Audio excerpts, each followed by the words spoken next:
सातारा लोकसभा निवडणुकीच्या अनुषंगानं खासदार उदयनराजे भोसले यांच्या निवडणुकीची जी तयारी आहे ती सुरू झाली आहे। भाजपच्या वतीनं या ठिकाणी जी निवडणुकीची तयारी जी आहे ती सुरू झालेली एकूणच आपल्याला पाहायला मिळत आहे। जरी महायुतीच्या वतीनं जरी या ठिकाणी उमेदवार जाहीर जरी झाला नसला तरी मात्र खासदार उदयनराजे भोसले यांच्या निवडणुकीचे जे वॉर रूम असतं ते वॉर रूम तयार करण्यात आलेलं आहे। आपण पाहू शकता की या ठिकाणी ज्या मतदार याद्या ज्या आहेत, ज्या सातारा लोकसभेच्या अनुषंगानं ज्या तयार करण्याचं काम जे आहे ते आता सध्या या ठिकाणी हाती घेण्यात आलेलं आहे। आणि आता हे अंतिम जे मतदार यादी जी आहे ती या ठिकाणी ज्या त्या मतदारसंघामध्ये पाठवण्याचं एकूणच काम जे आहे ते या ठिकाणी करण्यात येत आहेत। याबरोबरच ज्या सोशल मीडिया ज्या आहेत या सोशल मीडियाची देखील या ठिकाणी जे उदयनराजेंचे जे काही इमेजेस असतील किंवा जी काही तयारी जी आहे ते पूर्णपणे या ठिकाणी तयार करण्याचं काम जे आहे ते या ठिकाणी हाती घेण्यात आलं आहे। नेमकं कशा पद्धतीनं आता सध्या हे काम वॉर रूमचं चाललं आहे याविषयी बोलण्यासाठी ॲडव्होकेट डी जी बनकर जे आहेत ते आपल्या या ठिकाणी आहेत।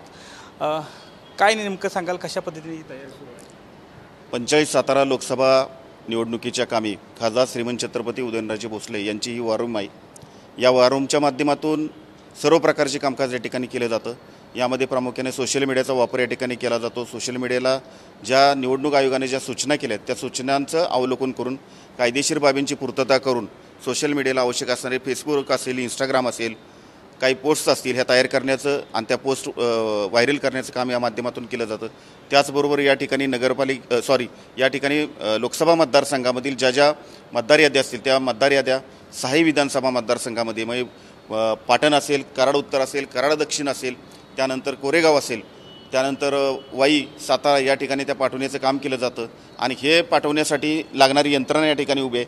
त्याचबरोबर आम्हाला जे हँडबिल्स लागतात त्याचे डिझाईन करायचं आत्ता चालू आहेत। जे जाहीरनामा आमचा करायचे त्या जाहीरनामासुद्धा आमचा तयार होतो आहे।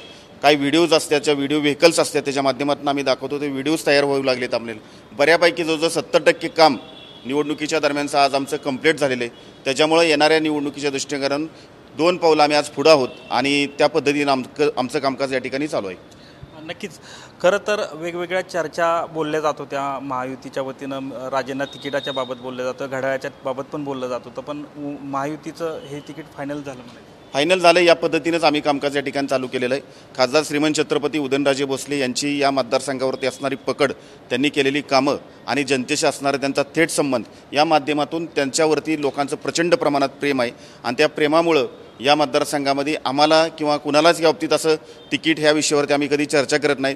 थेट कामकाजाला आम्ही सुरुवात करतो। लोकशाहीमध्ये निवडणूक हा अत्यंत महत्त्वाचा पार्ट असतो आणि तो लोकांच्या मधूनच तो येत असतो। त्याच्यामुळं लोकांच्या मताला आम्ही किंमत देऊन लोकांच्या मताचा आदर करून आम्ही ही निवडणूक लढवत असतो। नक्कीच, या ठिकाणी जी निवडणुकीची जी तयारी आहे ती आपण पाहू शकता की खासदार उदयनराजे भोसले यांच्या वॉर रूमची ही तयारी म्हणावी लागेल। आणि या निमित्तानं आता हे जे वॉर रूम आहे त्या निमित्तानं जे विधानसभा वाईज जे काही लोकसभेच्या जे मतदारसंघ आहेत त्या ठिकाणी हे जे काही ज्या पूर्तता आहेत, ज्या मतदानापर्यंतच्या ज्या काही पूर्तता असेल ते याच वॉर रूममध्ये होणार आहेत। कॅमेरामॅन अभिजित पिसेसह संतोष नालोडे, TV9 मराठी, सातारा।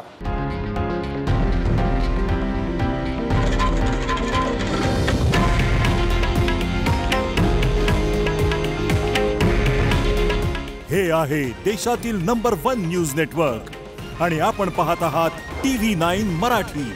काळजी तुमची, हित महाराष्ट्राचं।